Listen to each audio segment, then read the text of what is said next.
الحمد لله نحمده ونستعينه ونستغفره ونؤمن به ونتوكل عليه ونعوذ بالله من شرور أنفسنا ومن سيئات أعمالنا من يهده الله فلا مضل له ومن يضلله فلا هادي له ونشهد أن لا إله إلا الله الحي القيوم الذي لا تأخذه سنة ولا نوم ونشهد أن سيدنا وسندنا وحبيبنا وحبيب أرواحنا وطبيبنا وطبيب قلوبنا محمدا عبد الله ورسوله فقد قال الله تعالى في كلامه المجيد والفرقان الحميد أعوذ بالله من الشيطان الرجيم بسم الله الرحمن الرحيم لقد كان لكم في رسول الله أسوة حسنة لمن كان يرجو الله واليوم الآخر وذكر الله كثيرا.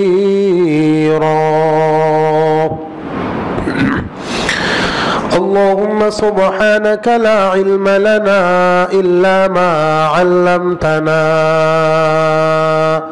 إنك أنت العليم الحكيم. إن الله وملائكته يصلون على النبي يا أيها الذين آمنوا صلوا عليه وسلموا تسليما. اللهم صل على سيدنا ونبينا وشفيعنا وحبيبنا ومولانا محمد صلى الله تعالى عليه وعلى آله وأصحابه وبارك وسلم. بلغ العلا كشف الدجى بجماله حسنت جميع خصاله صلوا عليه وآله. محمد مصطفى अल्लाह की तरफ से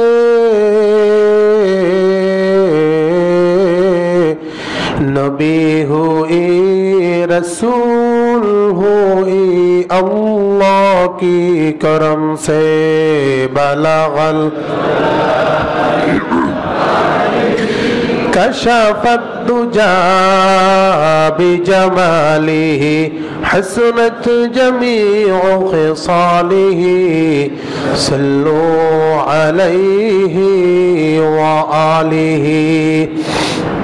মহান আল্লাহ পাকের দরবারে অসংখ্য শুকরিয়া। আল্লাহ সুবহান মুহিয়ান গরিয়ান সর্বশক্তিমান আল্লাহ পাক আমাদের সকলকে বিশ্বনবী মুহাম্মদুর রাসূলুল্লাহ সাল্লাল্লাহু আলাইহি ওয়াসাল্লামের জন্মের মাস পবিত্র রবিউল আউয়ালের অত্র মসজিদে আসার এবং বসার তৌফিক দান করেছেন, সেই জন্য সকলে মিলে সুউচ্চ কণ্ঠে পড়ে সিংহের মতো গর্জন করে পড়ছি আলহামদুলিল্লাহ। কুরআনুল কারীমের সূরাতুল আহজাব এর 21 নং আয়াতে কারিমা তিলাওয়াত করা হয়েছে। 21 নম্বর পারার একেবারে শেষ দিকে 19 নং পৃষ্ঠার শেষ আয়াতে কারিমা তিলাওয়াত করা হয়েছে। এই আয়াতে কারিমার মধ্যে আল্লাহ পাক রব্বুল আলামিন তার পিয়ারা হাবিব বিশ্বনবী মুহাম্মদুর রাসূলুল্লাহ সাল্লাল্লাহু আলাইহি ওয়াসাল্লামের চরিত্র সম্পর্কে একটি সনদ সার্টিফিকেট দান করেছেন। আল্লাহ পাক বলছেন, লাকাদ কানা লাকুম ফি রাসূলিল্লাহি উসওয়াতুন হাসানাহ। ও পৃথিবীর মানুষেরা, তোমাদের জন্য রয়েছে আমি আল্লাহ পাকের রাসূল মুহাম্মদ সাল্লাল্লাহু আলাইহি ওয়াসাল্লামের জীবনের মধ্যে সর্বশ্রেষ্ঠ উত্তম আদর্শ। আদর্শ হচ্ছে এমন একটা বিষয় বস্তু যেটাকে আমরা নেচারও বলতে পারি, অর্থাৎ তিনি যেই স্টাইলে চলাফেরা করবেন, কাজের ক্ষেত্রে, পারিবারিক ক্ষেত্রে, সামাজিক ক্ষেত্রে, অর্থনৈতিক ক্ষেত্রে, জাতীয় ও আন্তর্জাতিক ক্ষেত্রে যেই পথ এবং পাথেয় এবং যেই পথ পদ্ধতিতে তিনি চলাফেরা করবেন, সেই পদ্ধতিকেই আরবি ভাষায় বলা হয় উসওয়া, আদর্শ। বাংলাতে বলা হয় আদর্শ। তাহলে মোটামুটিভাবে আমরা জানতে পেরেছি জীবনের শুরু থেকে শেষ পর্যন্ত একটা লোক যেইভাবে চলাফেরা করেছেন, সেই চলাফেরার নামই হচ্ছে আদর্শ। ইংলিশে বলা হয় মডেল। কি বলা হয়? আমার এবং আপনার, আমি এবং আপনি একজন মুসলিম হিসাবে আমাদের মডেল হওয়ার যোগ্য একমাত্র বিশ্বনবী মুহাম্মদুর রাসূলুল্লাহ সাল্লাল্লাহু আলাইহি ওয়াসাল্লাম, নাকি অন্য কেউ? জোরে বলেন, অন্য কেউ হতে পারে? কিন্তু বড়ই আফসোসের বিষয়, আমাদের সমাজের মধ্যে আমি এবং আপনার স্ত্রীরাই, মেয়েরাই আজকে সিরিয়াল দেখতেছে, টিভি চ্যানেলের মধ্যে সিরিয়াল দেখতেছে, স্টার জলসা মলসা ইত্যাদি, অনেকগুলোর নামও জানি না। এইগুলোর নামগুলো রিমোটের মধ্যে সিলেক্ট করতে করতে করতে যেই লোকটা রিমোট আবিষ্কার করছেন উনিও টেনশনে পড়ে গেছেন কত নম্বর সিরিয়ালে ফেলাবো এটাকে, ঠিক কিনা বলেন? সেইগুলো দেখতেছে। ওই স্টার জলসা কিংবা সিরিয়াল দেখার পর তার যে চরিত্রটা, এই চরিত্রটা নিজের মধ্যে আছে কিনা, আমার মেয়ে এবং আমার সন্তানগুলো এটা মিলাচ্ছে বসে বসে। কথাটা কি ভুল নাকি সঠিক? কথাটা সত্য কিনা? আল্লাহর হাবিব সাল্লাল্লাহু আলাইহি ওয়াসাল্লাম আবু দাউদ শরীফের 2547 নং হাদিস, আল্লাহর হাবিব সাল্লাল্লাহু আলাইহি ওয়াসাল্লাম বলেছেন, যেই ব্যক্তি যার আদর্শ গ্রহণ করবে কাল কিয়ামত দিবসে ওই লোকের সাথে থাকবে। ওই লোকটা যদি জান্নাতে যায়, যেহেতু তার আদর্শের সাথে নিজেকে মিলিয়েছে, এই জন্য জান্নাতে যাবে। আর ওই লোকটা যদি জাহান্নামে যায়, যেহেতু তার আদর্শের সাথে নিজেকে মিলিয়েছে, এই জন্য সে জাহান্নামে যাবে। তাহলে স্টার জলসা সিরিয়াল মিরিয়ালের মধ্যে যেই সমস্ত নর্তকীগুলো নাচে কিংবা বলে অথবা বিভিন্ন জিনিসটা করে, ওরা কি জান্নাতে যাবে না জাহান্নামে যাবে? যারা বলেন কোথায়? আমার এবং আপনার মেয়েরা, আমার এবং আপনার স্ত্রীরা, আমার এবং আপনার মা এবং বোনেরা, এই যে তাদের আদর্শের সাথে নিজের চরিত্রটাকে যে মিলাইতেছে, তাহলে সম্ভাবনা কোথায়? জান্নাত না জাহান্নাম? আল্লাহ পাক আমাদেরকে বুঝবার তৌফিক দান করুন। এটা তো কিয়ামতে, এটা হবে কিয়ামতে। দুনিয়ার মধ্যে আমি অনেক দিন পর্যন্ত, প্রায় আজ থেকে 6-7 মাস পর্যন্ত কয়েকটা পত্রিকার মধ্যে আমি দেখেছি স্টার জলসা ইত্যাদি ইত্যাদি অথবা সিরিয়াল যেগুলো আছে, এই সমস্তগুলো দেখে সন্তানকে মেরে ফেলেছে, স্ত্রীকে ডিভোর্স দিয়েছে, তালাক দিয়েছে, স্বামী স্ত্রীর তাদের আলাদা আলাদা বিচ্ছেদ ঘটেছে এবং তাদের পরিবার ধ্বংস হয়েছে। আছে কি নাই? আমরা কিন্তু জানি, তারপরেও আমার মেয়েটাকে সুন্দর মতো আমি জলসা দেখাচ্ছি, এটা কি আমার জন্য বৈধ হবে? তাহলে আপনাদের প্রতি আমার একটা অনুরোধ, আমি জানতে চাই, আজকে এই চন্দনকোঠা মসজিদে আমরা সকলেই আলোচনা শোনার জন্য সর্বপ্রথম এসেছি। ঠিক যেই মুহূর্তে অন্যান্য মসজিদে আজান দিচ্ছে, মুসল্লি পাওয়া যায় না, ঠিক সেই মুহূর্তে চন্দনকোঠা মসজিদের দোতলা প্রায় ফিল আপ হয়ে গেছে। তার মানে আপনারা আলোচনা শুনতে এসেছেন, আশা করি আলোচনা শুনতে এসেছেন, পাশাপাশি আমলও করবেন, ঠিক কিনা বলেন? যেহেতু আমল করতে এসছি, তাহলে কি আমরা আল্লাহকে এই মুহূর্তে বলতে পারি, আল্লাহ আমার জীবনে আমি যতদিন পর্যন্ত আমার স্ত্রী স্টার জলসা ইত্যাদি ইত্যাদি চেয়েছে কিছু বলি নাই, আমার মেয়েকে কিছু বলি নাই, আমার মাকে কিছু বলি নাই, আজ থেকে যতদিন পর্যন্ত আমি বেঁচে থাকবো ততদিন পর্যন্ত আমি আমার সন্তানগুলোকে, আমি আমার স্ত্রীকে স্টার জলসা সিরিয়াল ইত্যাদি দেখা থেকে বারণ করার চেষ্টা করব। রাজি আছেন? আল্লাহ পাক আমাদেরকে কবুল করুন। আর জোরে বলেন আমিন। এইবার আসি আসল কথায়। আমার এবং আপনার যদি দুনিয়াতে যদি সুন্দর জীবন যাপন করতে হয় এবং কাল কিয়ামত দিবসে আল্লাহকে পেতে হয়, তাহলে আদর্শ মানতে হবে মডেল হিসাবে বিশ্ব নবী মুহাম্মদুর রাসূলুল্লাহ সাল্লাল্লাহু আলাইহি সাল্লামকে।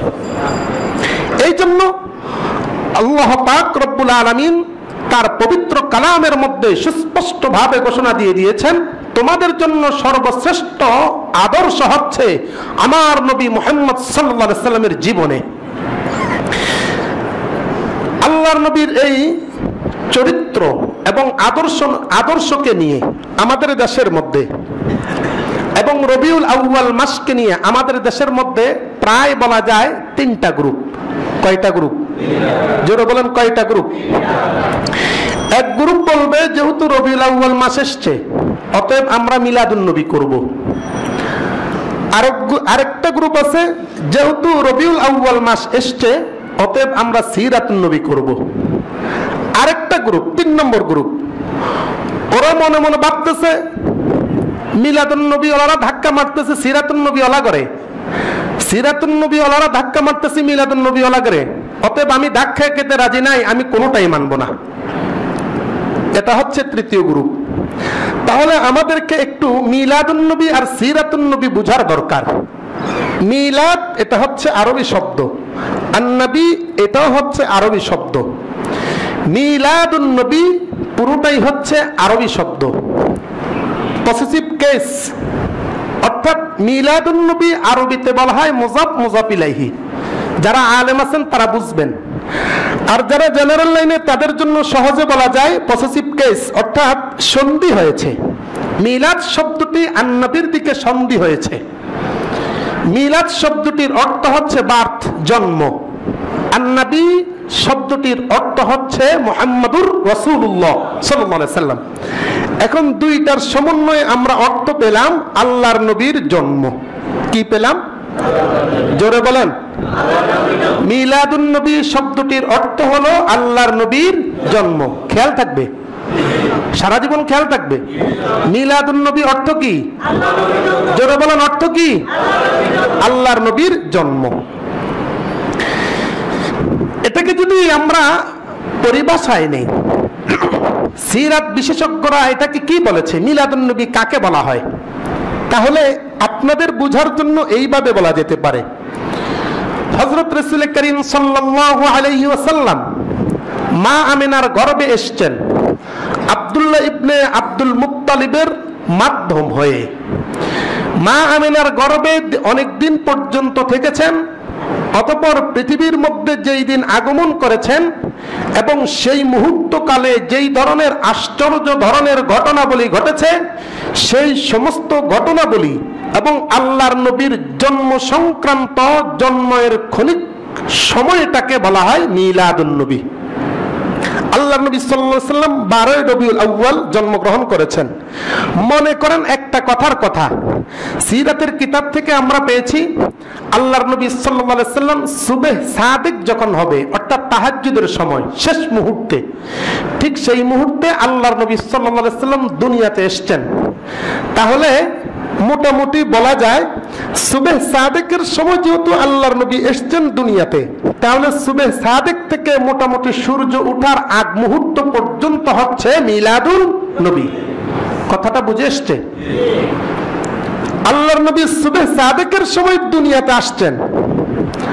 আর যেহেতু মিলাদুন নবী বলা হয় আল্লাহর নবীর জন্ম এবং জন্ম সংক্রান্ত ঘটনাবলী, তাহলে আল্লাহর নবী সাল্লাল্লাহু আলাইহি ওয়াসাল্লাম দুনিয়াতে এসেছেন সুবহ সাদিকের সময়, তাহাজ্জুদের সময়।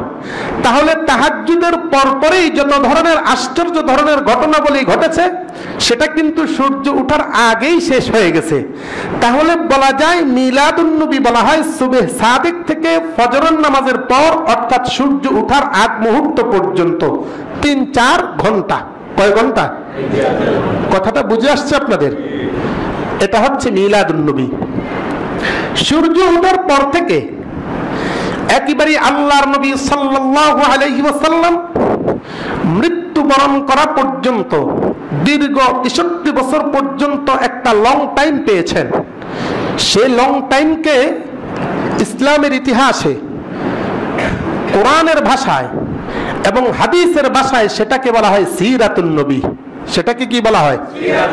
সিরাত শব্দটি এটাও পসেসিভ কেস, অর্থাৎ সন্ধি হয়েছে। সিরাত এক শব্দ আরবি, আর নবী আরেক শব্দ আরবি। সিরাত শব্দের অর্থ হচ্ছে জীবন, চরিত্র, জীবন, চরিত্র, সাবলিম। অর্থাৎ যেই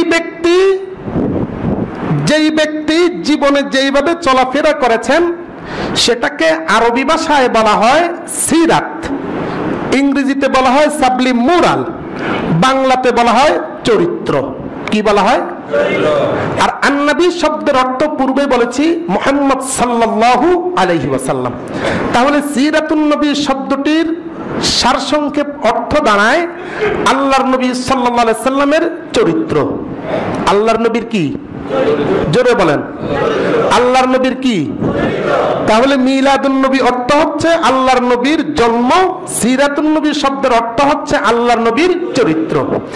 আর এই সিরাতুন নবী, মিলাদুন নবী জন্ম আর হচ্ছে চরিত্র। মিলাদুন নবীটা সময় হচ্ছে সুবহ সাদিক থেকে, যেই দিন জন্মগ্রহণ করেছেন সেই দিনকার সুবহ সাদিক থেকে একেবারেই সূর্য ওঠা পর্যন্ত 3-4 ঘন্টা। আর সিরাতুন নবী হচ্ছে আল্লাহর নবীর জন্ম শেষ হওয়ার পর, সূর্য ওঠার পর থেকে যে 63 বছর জিন্দেগি তিনি পেয়েছেন, একেবারে মৃত্যু পর্যন্ত বিশাল এই 63 বছর জিন্দেগিকে ইসলামের পরিভাষায়, হাদিসের পরিভাষায়, কোরআনের পরিভাষায় বলা হয় সিরাতুন নবী সাল্লাল্লাহু আলাইহি সাল্লাম।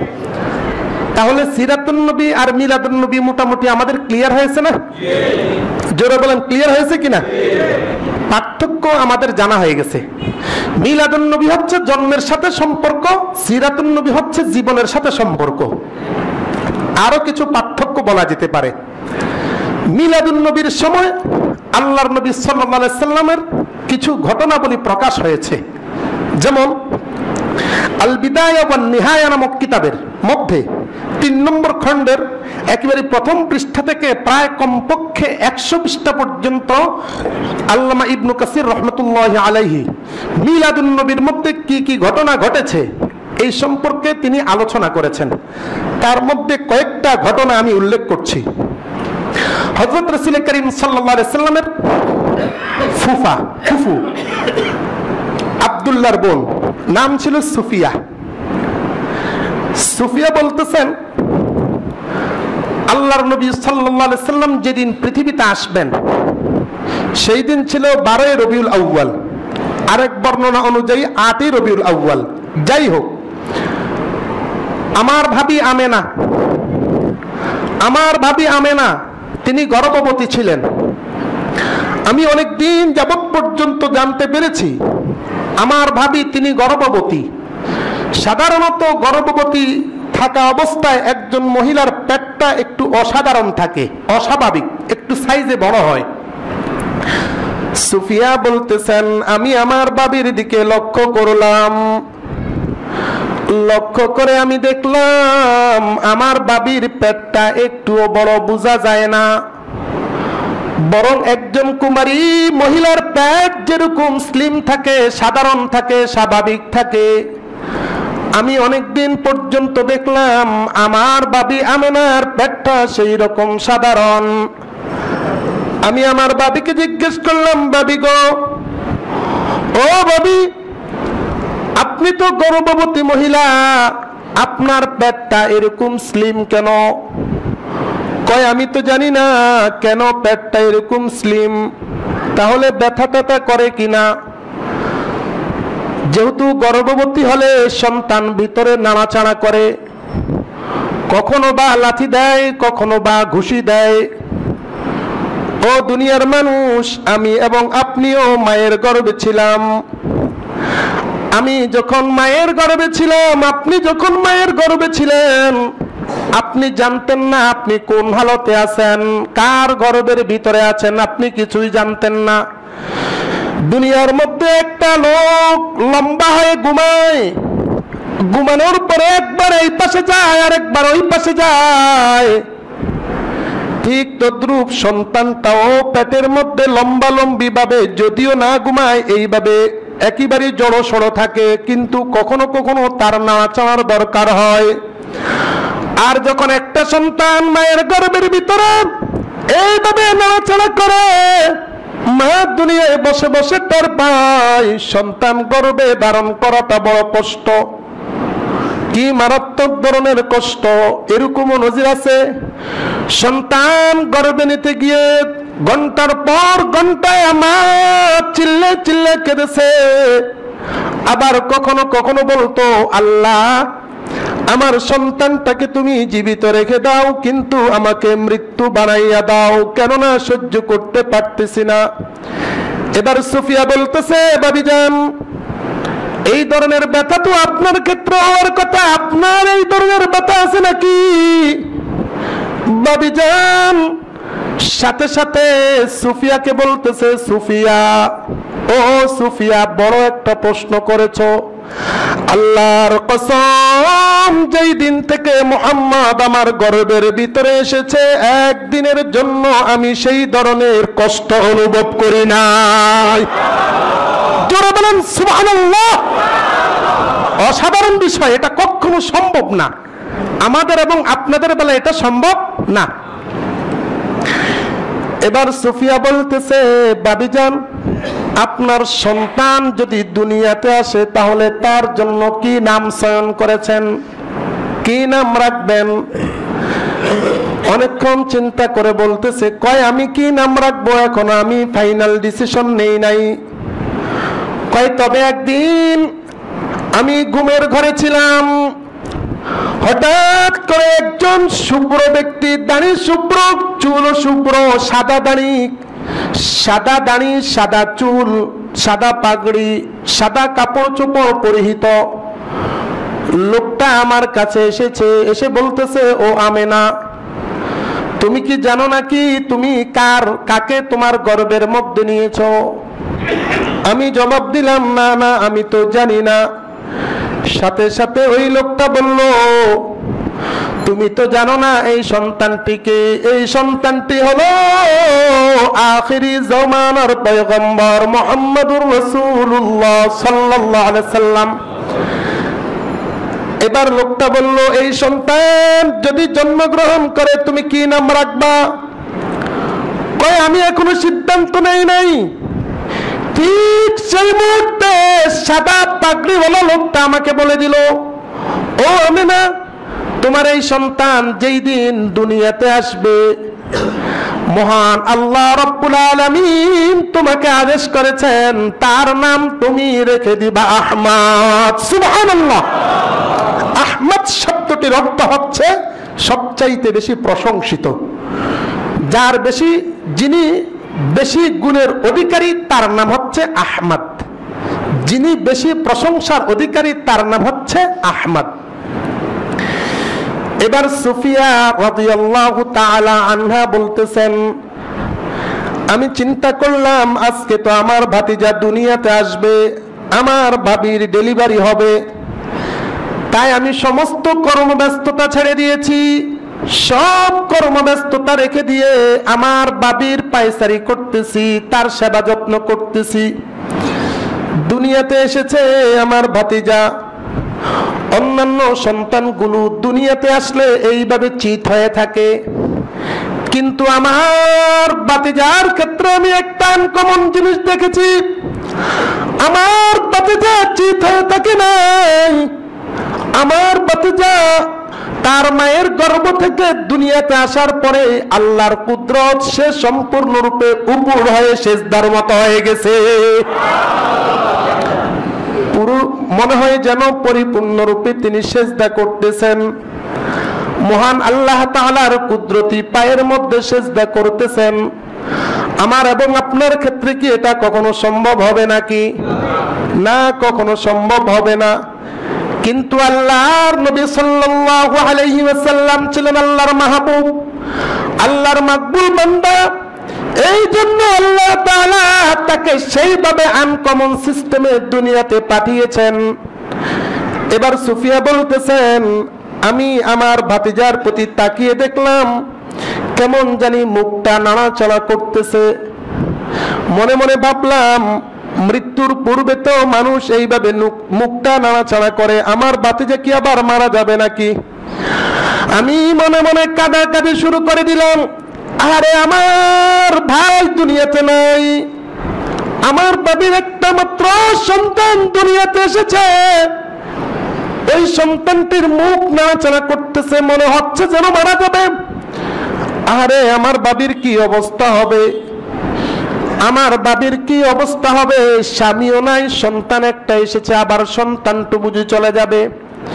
মুখটা অনেকক্ষণ আমি তাকিয়ে দেখলাম মুখ অতিমাত্রায় নাড়াচাড়া করতেছে, তাই চিন্তা করলাম কোনো শব্দ আসে নাকি।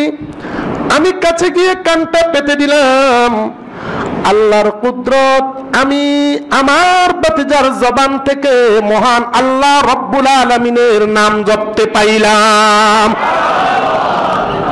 আল্লাহ তাআলার নাম জপতেছে কি?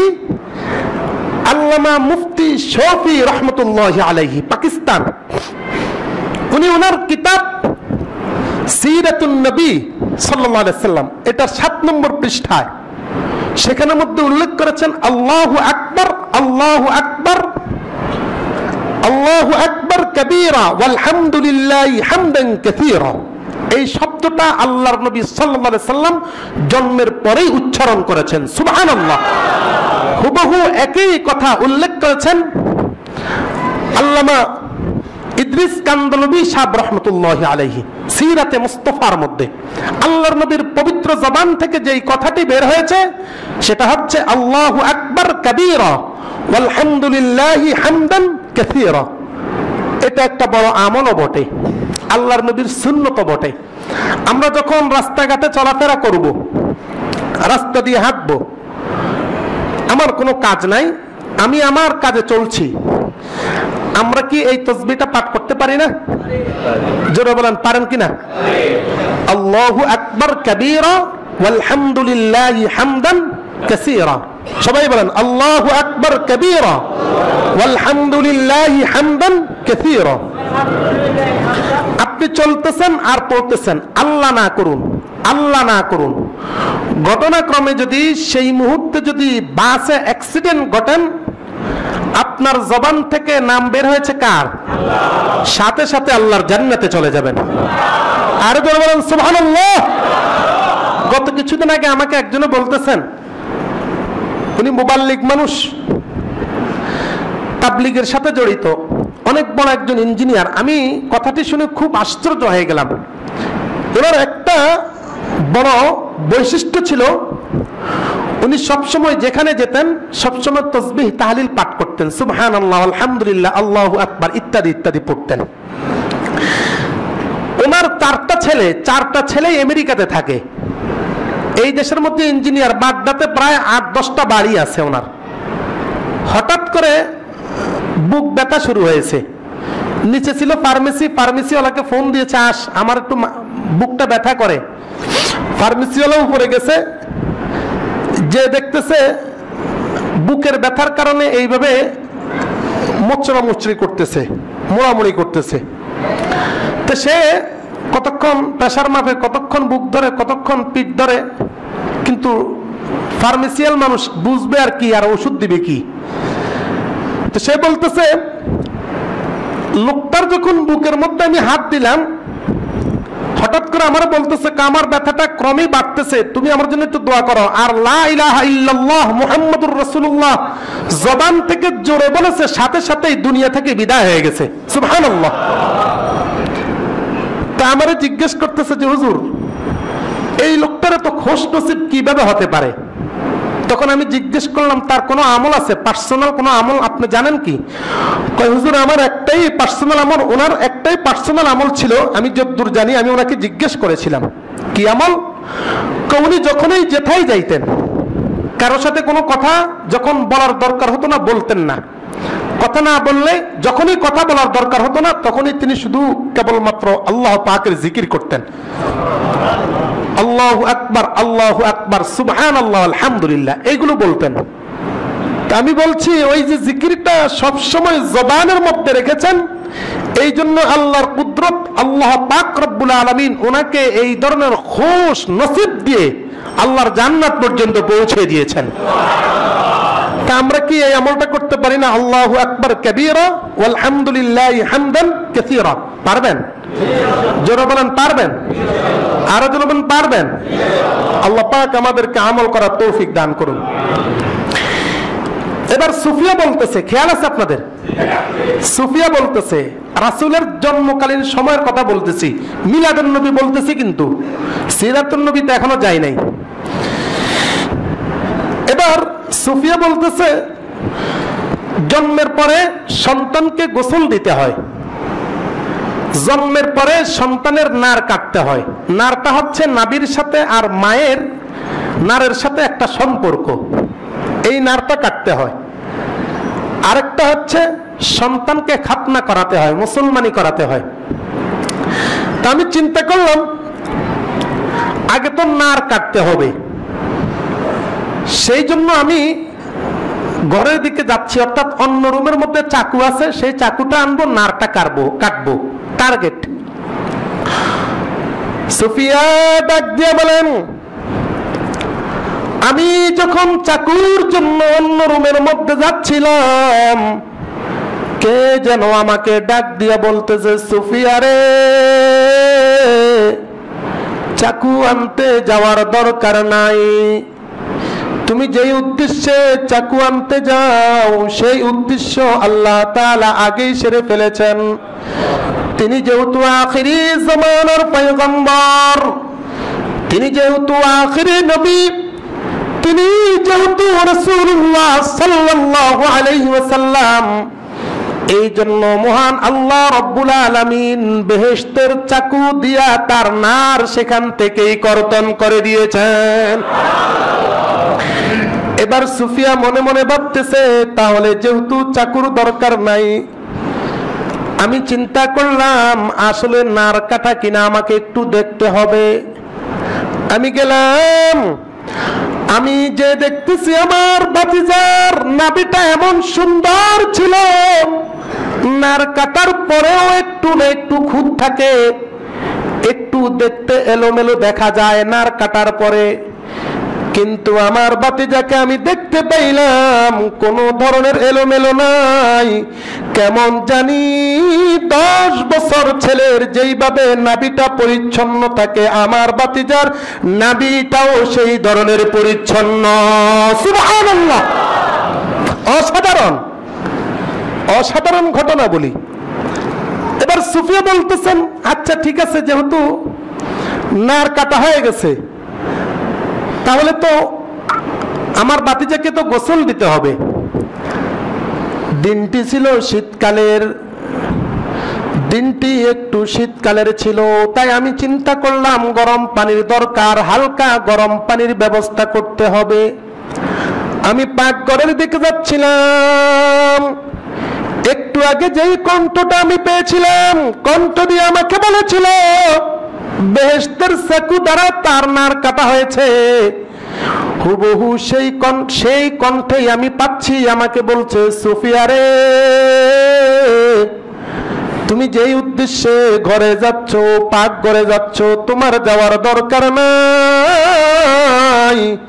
তিনি তো সাধারণ মানুষ না, আল্লাহ রব্বুল আলামিন জান্নাতের পানি দ্বারা তাকে সেখান থেকেই গোসলের ব্যবস্থা করে দিয়েছেন। গোসলেরও দরকার নাই, গোসলের দরকার নাই, গোসল হয়ে গেছে। এবার সুফিয়া বলতেছেন, আমি তো নারটা পরীক্ষা করলাম, দেখি গোসলেরও পরীক্ষাটা করি, গোসল হয়েছে কিনা। সুফিয়া বলতেছেন, আমি আমার ভাতিজার কাছে এসে দেখতেছি একটা সন্তানকে মাত্র গোসল করালে গামছা দিয়ে মুছার আগে যেইভাবে শরীরের মধ্যে পানি ফোঁটা ফোঁটা থাকে, আমি দেখলাম আমার ভাতিজার শরীরের মধ্যে সেই ধরনের ফোঁটা ফোঁটা পানি জমে আছে। আমার বিশ্বাস হয়ে গেল আমার ভাতিজাকে আল্লাহ তাআলা গোসলের ব্যবস্থা করেছেন। আল্লামা ইদ্রিস কান্দলবী রহমতুল্লাহি আলাইহি বলতেছেন, আল্লাহর নবী মুহাম্মদুর রাসূলুল্লাহ সাল্লাল্লাহু আলাইহি ওয়াসাল্লাম সুবহ সাদিকের সময় দুনিয়াতে এসেছেন। ঠিক যেই মুহূর্তে দুনিয়াতে এসেছেন, যেই সমস্ত ঘটনাবলী এতক্ষণ বলা হলো, এইগুলো তো আল্লাহর নবীর সাথে সংশ্লিষ্ট, আল্লাহর নবীর সাথে সম্পর্কিত, কিন্তু এমন এমন কিছু ঘটনা ঘটেছে যেটা আল্লাহর নবীর সাথে ছিল না। যেমন আল্লাহর নবী সাল্লাল্লাহু আলাইহি ওয়াসাল্লাম যেই মুহূর্তে দুনিয়াতে এসেছেন, ইদ্রিস কান্দলবী রহমতুল্লাহি আলাইহি বলতেছেন, মক্কার কাফের বেঈমান মুশরিকরা বাইতুল্লাহর এত অপব্যবহার করেছে, বাইতুল্লাহকে তাওয়াফ করতে করতে তাদের সম্মান জাগ্রত হয়েছে। বাইতুল্লাহকে তাওয়াফ করা অবস্থায় আমাদের পরিহিত যে কাপড়টা আছে, এই কাপড়ের মধ্যে কখনো কখনো নাপাকি লাগে, অতএব এই কাপড় পরিধান করে বাইতুল্লাহ তাওয়াফ করা যাবে না। তাই কি করতে হবে, একেবারে জন্মকালীন সময়ের যেই পোশাক, অর্থাৎ উলঙ্গ ন্যাংটা হয়ে তাওয়াফ করত। এরপরে তারা চিন্তা করলো, আমরা যেই মাবুদের তাওয়াফ করি, যেই মাবুদকে উপলক্ষ করি বাইতুল্লাহর তাওয়াফ করি, সেই মাবুদকে যদি বাইতুল্লাহর ভিতরে স্থাপন করা যায় তাহলে আরো ভালো হবে। তাই একটা নয়, দুইটা নয়, 360টি মূর্তি সেখানের মধ্যে ঢুকানো হয়েছে। 360টা মূর্তি এইভাবে সিরিয়ালে বাইতুল্লাহর ভিতরে ছিল। যেই সমস্ত ভাইরা হজে যান তারা জানতে পারবেন, বাইতুল্লাহর একদিক থেকে গেট, কিন্তু সেই জাহিলি যুগের মধ্যে বাইতুল্লাহর দুই দিক থেকে গেট ছিল। বর্তমানে গেট আছে একটা, তৎকালে ছিল দুইটা গেট। তারা এক গেট দিয়ে ঢুকতো বাইতুল্লাহর ভিতরে, চারপাশে যেই সমস্ত মূর্তিগুলো ছিল সেইগুলোকেও তারা তাওয়াফ করত, অন্য গেট দিয়ে বের হয়ে যেত। 360টা মূর্তি, বড় বড় বিশাল বিশাল মূর্তি। আল্লাহর নবী সাল্লাল্লাহু আলাইহি ওয়াসাল্লাম সুবহে সাদিকের সময় দুনিয়াতে মায়ের গর্ভ থেকে আসলেন। ঠিক সেই মুহূর্তে আল্লাহর কুদরতে বাইতুল্লাহর ভিতরে যে 360টি মূর্তি ছিল, আল্লাহর নবী দুনিয়াতে আসার সাথে সাথে ঠিক সেই সুবহে সাদিকের সময় আল্লাহর কুদরতে 360টি মুক্তা ধপাস করে পড়ে গিয়েছে। সুবহানাল্লাহ, একটা বাকি ছিল না। এই কথা থেকে একটা জিনিস প্রতীয়মান হয়, প্রমাণিত হয়, আল্লাহর নবী সাল্লাল্লাহু আলাইহি সাল্লাম মূর্তির বিপক্ষে ছিলেন, ঠিক কিনা বলেন? না মূর্তির পক্ষে ছিলেন? জোরে বলেন। মূর্তির পক্ষে না বিপক্ষে? আমাদের দেশের যেই সমস্ত নাস্তিকগুলো একেবারে প্রকাশ্যে মূর্তির পক্ষে কথা বলে, ওরা কি আল্লাহর নবীর পক্ষে গেল না বিপক্ষে গেল? যারা বলেন বিপক্ষে না পক্ষে? বিপক্ষে গেলে। এই সমস্ত লোকদেরকে দুনিয়াতে রাখার দরকার আছে? এরা কি দুনিয়াতে থাকার অধিকার রাখে? আল্লাহর নবী সাল্লাল্লাহু আলাইহি সাল্লাম কখনো মূর্তির পক্ষে কথা বলেন নাই। আল্লাহর নবী জন্মগ্রহণ করেছেন, জন্মগ্রহণ করার সময় যেহেতু মূর্তিগুলো দুনিয়া থেকে ধ্বংস হয়েছে, তার মানে হচ্ছে আল্লাহর নবী মূর্তির পক্ষে ছিলেন না বিপক্ষে ছিলেন, ঠিক কিনা বলেন? জিনিসটা আমাদের বুঝতে হবে। এবার আল্লাহর নবী সাল্লাল্লাহু আলাইহি সাল্লাম তিনি জন্মগ্রহণ করেছেন, 60টা মূর্তি শেষ। ইদ্রিস কান্দলবি রহমতুল্লাহ আলাইহি তিনি উল্লেখ করেছেন। শুধু তাই নয়, সেই পারস্য সম্রাট বর্তমান ইরান তৎকালীন পারস্য সম্রাট 1000 বছর যাবৎ পর্যন্ত একটা অগ্নিকুণ্ড বানিয়েছিলেন। অগ্নিকুণ্ডর পদ্ধতিটা কি ছিল? চারপাশে গ্লাস, ভিতরে আগুন। ওনার যখন মনে চাইতো, বা পারস্য সম্রাট যারা হইতো তাদের যখনই মন চাইতো, চারপাশে ঘুরতো আর সেই অগ্নিকুণ্ডকে এইভাবে সেজদা করত। অনেক এই 1000 বছর পর্যন্ত এই আগুনটা যখন প্রথমেই জ্বালানো হয়েছে, পরিপূর্ণ 1000 বছর পর্যন্ত কোনোদিনের জন্য 1 সেকেন্ডের জন্য সে আগুনটা নিবিত হয় নাই, অর্থাৎ ধ্বংস হয় নাই, প্রজ্বলিতই ছিল, জ্বলতেই ছিল।